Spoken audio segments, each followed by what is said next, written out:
Algo no encaja desde la primera frase. Un niño de 4 años mira a su madre en una aldea turca y dice, con una seguridad que no parece infantil, que él no se llama Semih, que su nombre verdadero es Selim Fesli y que su esposa lo está esperando en la aldea vecina. Lo inquietante no es solo lo que afirma, sino cómo lo sostiene, como si recordara un hogar que nunca pisó y una vida que terminó medio siglo antes. Y hay un detalle que nadie se atreve a decir en voz alta todavía. Cuando lo lleven a esa casa, él no va a buscar, va a regresar. Antes de que el misterio crezca, hay que situarlo. Estamos en Turquía, en un entorno rural donde las familias se conocen por generaciones y las historias corren de puerta en puerta. Semih es un niño pequeño, en edad de jugar y olvidar rápido, pero empieza a hablar como si cargara una biografía ajena. Asegura que fue un hombre llamado Selim Fesli, de una aldea cercana, muerto hace 50 años. El caso, según se reportó, llamó tanto la atención que terminó en manos del doctor Ian Stevenson, conocido por estudiar relatos de recuerdos de vidas pasadas en distintos países. Todo comienza con una insistencia que no cede. Semih no lo dice una vez como juego, lo repite con firmeza. Corrige a los adultos cuando lo llaman por su nombre y vuelve siempre al mismo punto. Su casa no es esa, su vida no es esa, su esposa no es esa. Los padres, al principio, lo toman como fantasía, como una confusión que se disipará sola. Pero el niño añade algo que abre el primer gran bucle. Describe una rutina, un modo de vivir, como si estuviera narrando recuerdos y no inventando escenas. ¿De dónde saca esos detalles si nadie se los contó? Lo siguiente es más concreto y por eso más difícil de ignorar. Semih empieza a señalar direcciones, a nombrar la aldea vecina con naturalidad y a hablar de una mujer específica como si fuera parte de su historia. No dice una señora, dice mi esposa. En una comunidad donde los apellidos y los hogares tienen peso, esa afirmación no es inocente. Toca el corazón de una familia que, si el niño tiene razón, perdió a Selim hace décadas. Y entonces surge la pregunta incómoda que nadie quiere formular todavía. Si esa viuda existe, ¿qué ocurrirá cuando un niño la mire a los ojos y la llame por un vínculo que no debería recordar? El viaje parece simple, pero se siente como una prueba. Semih, con apenas 4 años, es llevado a la casa donde vivió Selim Fesli, en la aldea vecina. No hay ceremonias ni anuncios grandilocuentes, solo curiosidad y nervios. La puerta, el patio, el aire de un lugar que para los adultos es ajeno, para el niño parece tener una familiaridad extraña. Y entonces ocurre lo que da forma a la leyenda del caso. Semih reconoce a la viuda de inmediato, sin dudas, sin titubear, como si no la estuviera conociendo, sino reencontrando. Pero reconocer un rostro puede tener explicaciones, y por eso el relato sube de nivel. Semih no se limita a decir «eres ella», empieza a hablar como esposo, menciona fragmentos de vida conyugal con lujo de detalles, según el testimonio de la familia.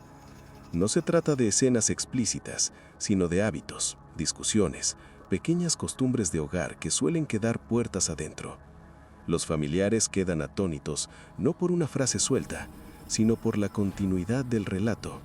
El niño habla como si estuviera retomando una conversación interrumpida hace 50 años, y el segundo bucle se abre con fuerza. ¿Qué detalles dijo exactamente que hicieron que los adultos se quedaran sin palabras? El momento más delicado llega cuando la emoción se mezcla con el desconcierto.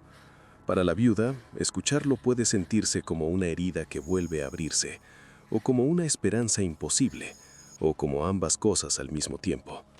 Semih insiste en tratarla como su esposa, y esa palabra, dicha por un niño, pesa demasiado en una habitación llena de recuerdos.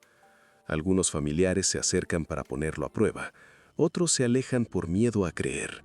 Porque si el niño está actuando, es una crueldad, y si no lo está, entonces la realidad tiene una grieta que nadie sabe cómo cerrar. Y ahí ocurre el giro que hace que el caso sea recordado como uno de los más sólidos. Semí no solo reconoce a la viuda, se mueve por el espacio con seguridad, como si supiera dónde están las cosas, como si el mapa de esa casa estuviera guardado en un lugar que no es la memoria infantil. Señala rincones, menciona episodios familiares y, según se reportó, habla de su vida anterior con una coherencia que no coincide con su edad. No es una historia contada con palabras grandes, sino una historia contada con naturalidad, como quien describe lo cotidiano. Y entonces la sospecha se vuelve más incómoda. ¿Cómo se fabrica algo así en un niño tan pequeño? El punto imposible no es una sola frase, sino el efecto acumulado. Los familiares de Selim, que conocieron al hombre real o crecieron escuchando su historia, reaccionan con un tipo de silencio que no se finge, el silencio de quien intenta encontrar una explicación y no la encuentra a tiempo. Porque una coincidencia puede pasar, dos coincidencias se discuten, pero cuando los detalles se encadenan, la sensación cambia. El caso deja de ser un rumor pintoresco y se convierte en un problema. O alguien alimentó al niño con información muy específica, o el niño está accediendo a algo que no debería saber. Y ese es el corazón de esta historia. Cuando entra un investigador, la historia se vuelve menos anecdótica y más pesada. El doctor Ian Stevenson, según se reportó, investigó el caso y lo consideró uno de los más sólidos en Turquía, lo cual implica entrevistas, comparación de testimonios, cuidado con lo que el niño pudo haber escuchado y atención a los tiempos, quién dijo qué, cuándo, delante de quién.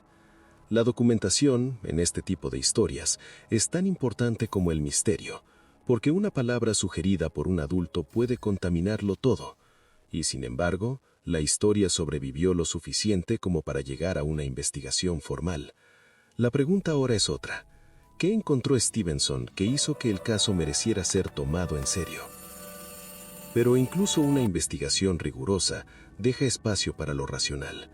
Un escéptico podría decir que en aldeas cercanas la información viaja más rápido que las personas, que los niños absorben conversaciones, que escuchan nombres, tragedias, rumores y luego reconstruyen historias sin entender el alcance. También está la posibilidad de la sugestión. Adultos que, sin querer, reaccionan con asombro ante una frase y refuerzan el camino para que el niño siga por ahí. Y hay algo más humano todavía, el duelo. A veces una comunidad quiere creer, porque creer da sentido al dolor. Lo inquietante es que estas explicaciones no borran del todo el caso, solo lo empujan a una zona gris donde nada termina de encajar. Si uno escucha el caso completo, lo que queda no es una conclusión cómoda, sino una tensión constante. Por un lado, Semí se comporta como si estuviera recordando, no inventando, y el reconocimiento de la viuda y los detalles domésticos, según se reportó, impactaron a quienes mejor podían detectar un engaño. Pero por otro lado, la mente infantil puede ser asombrosamente creativa, y las comunidades pequeñas pueden construir relatos sin darse cuenta. El caso se sostiene en esa cuerda floja, demasiado específico para ser una simple fantasía, demasiado humano para ser una demostración de algo definitivo. Y quizá por eso, más que una prueba, es un espejo. Hay una escena que siempre vuelve, como un eco. Un niño frente a una mujer mayor, una palabra que no debería decir, un pasado que supuestamente no vivió, y una casa que lo recibe como si lo hubiera esperado. Lo que nadie puede medir en un informe es lo que pasó por dentro de esa viuda.